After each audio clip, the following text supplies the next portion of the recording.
안녕하십니까.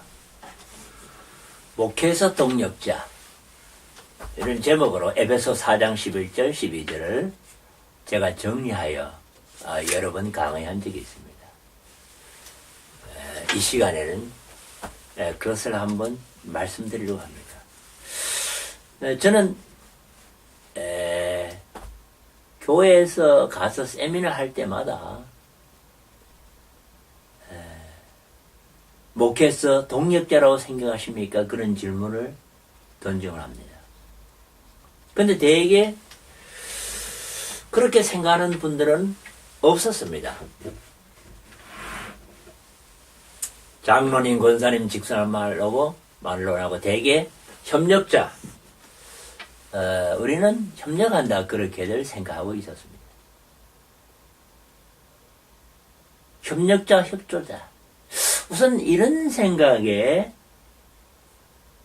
좀 변화를 가져올 필요가 있다고 생각합니다.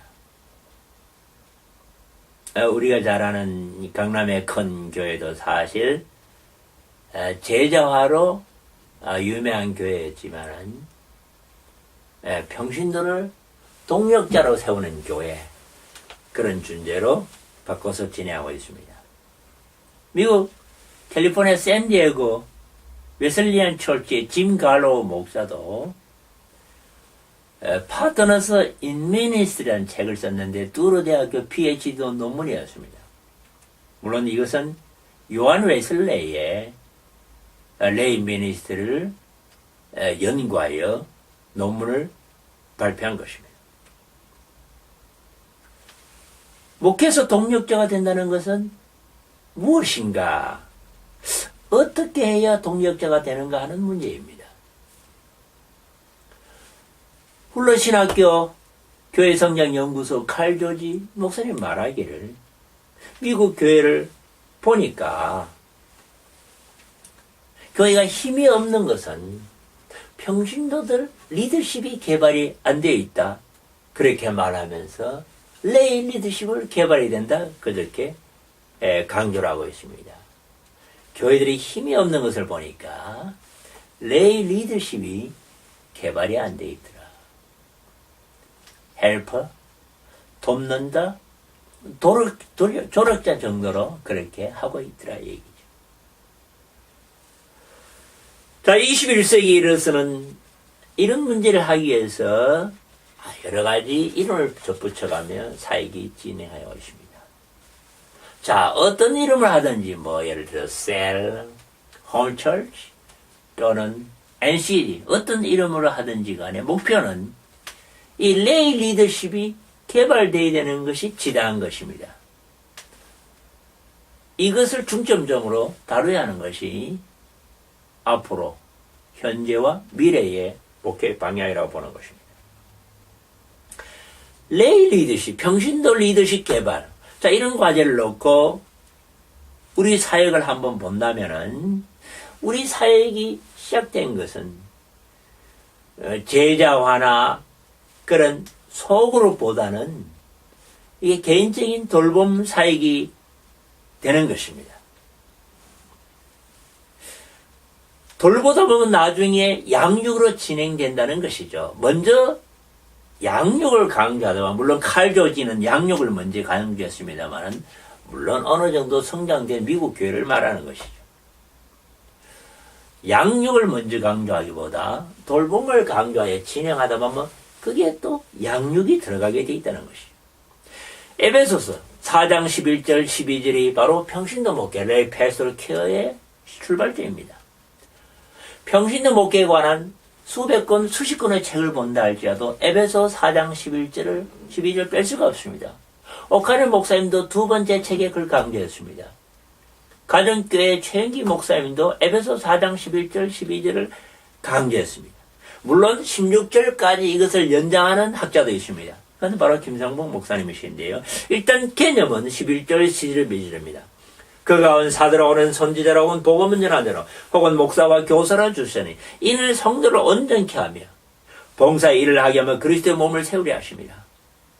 평인도 목회에서 이 성경 구절을 특히 강조하는 목회자, 신학자는 우리 아내의 김상목 목사님, 오카는 목사님, 풀러 신학교 그레곡던, 샌디에고 짐갈로 목사, 코랄지 장로교 제임스 케네디 목사, 캐나다 밴쿠버 리젠트 대학 폴 스티븐스 교수, 텍사스의 로버트 슬로컴, 그리고 평신도 목회 장시자 멜빈 목사님 등등입니다.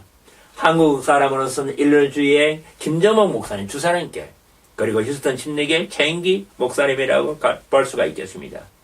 김상문 목사님이 이 구절을 가지고 1990년대부터 평신도 목회자와라는 말을 쓰면서 할렐루야교회 부임하시면서 평신도 목회 연구원을 설립했습니다. 오카노 목사님은 평신도를 깨운다는 책 재판에서 이걸 많이 강조했습니다. 그레곡된 훌러 새로운 교회 이야기라는 책을 이 구절로 펴냈습니다. 제임스 케네디 전도 폭발 운동가로 알려져 있는데 그분 강을 듣고 김상복 목사님이 목회에 대한 마음을 가졌다고 합니다. 폴 스티븐스 교수는 이미 한국에 몇 권의 책에 나와 있습니다. 로버트 슬로컴 박사님은 장로님이신데 물리학, 피직스에서 PhD 하신 분인데 Maximize Your Ministry 그 책을 써가지고 제 연구소에 그걸 번역해가지고 한국에 와서 컨퍼런스를 한 적이 있습니다. 이 성경 구절이 왜 그렇게 중요하냐 하는 문제입니다. 김상목 목사님은 말씀하시기를 하나님께서는 시대마다 필요한 말씀을 주신다는 것이죠. 예를 들어 요한 웰슬레 시대는 요한복음 3장 16절에 폈다는 것이죠. 루터 칼빈 시대는 로마서 17장 1장 17절에 폈다는 거죠. 지금은 평신도 목회 이 개념이 하나님으로부터 주어진 시대적 요청이라는 것이죠. 이 개념은 1960년대부터 강조되었지만 최근에 나와서 그게 재발견되고 개발된다는 것이죠. 이 성경 구절의 테마는 두 가지입니다. 하나는 성도를 온전케 한다. To equip the saint. 하나는 봉사일, 목회 일을 하게 한다. 즉 목사는 평신도를 온전케 하고 to equip the saint. 그리고 성도들은 to do the work of ministry. 목회의 사역을 해야 된다는 것입니다. 지금까지는 목사님들은 목회를 하고 doing ministry, 성도들은 그걸 receiving ministry 그런 식으로 생각을 해왔다는 것이죠. 그러나 이 성경을 자세히 보면은 목회자는 doing ministry보다는 equipping the laity, equipping ministry를 해야 되고 성도님들 receiving the ministry가 아니라 doing minister, 성도님들이 사역자로 바뀌어야 된다는 그런 개념이 포함되어 있습니다. 헬라어를 깊게 연구해 본 결과 봉사의 일보다는 목회 사역이라는 것입니다. 우리 한글로 성경할 때에 성도를 온전케 하여 봉사의 일을 하게 하면 이렇게 되어 있으니까 성도들은 봉사를 한다. 오카노 목사님이 제안한 대로 한국교회 성도들은 1차적 신앙에 머물러 있다. 청소하고 국수하고 점심하는 정도로.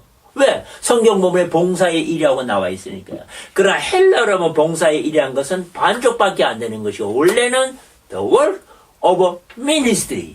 성경을 한글로 번역하시던 분이 the work of ministry라고 번역했더라면 정말로 목회 사역이란 말로 바꿔줬을 텐데 아무튼 이런 to equip 구별시킨다와 ministry로 두 가지로 압축된다는 것이죠. 이 본문을 아주 고민을 많이 하신 분이 바로 멜빈 스타인포르 목사입니다. 어느 날 에베소 4장 11절 12절을 발견하고 내가 목회를 새 교회에서 했지만은 내가 실제로 equipping the ministry for the work of ministry 평신도들을 equipping 시키지 않았구나 하고 목회를 스톱하고 그 방면에 연구를 하기 시작했습니다. 어떻게 equipping을 시킬 거냐, 무엇으로 equipping을 시킬 거냐 하다가 두 가지 발견한 것인데 하나 교회의 목적은 하나는 전도요 하나는 돌봄이라는 것을 발견했습니다. 보니까 전도의 자료는 너무 많이 미국 교회에 있기 때문에 이제 케어링의 자료가 없구나. 그래서 케어링의 자료를 만든 것입니다. 말씀드린 훈련 교재는 12시간짜리고요.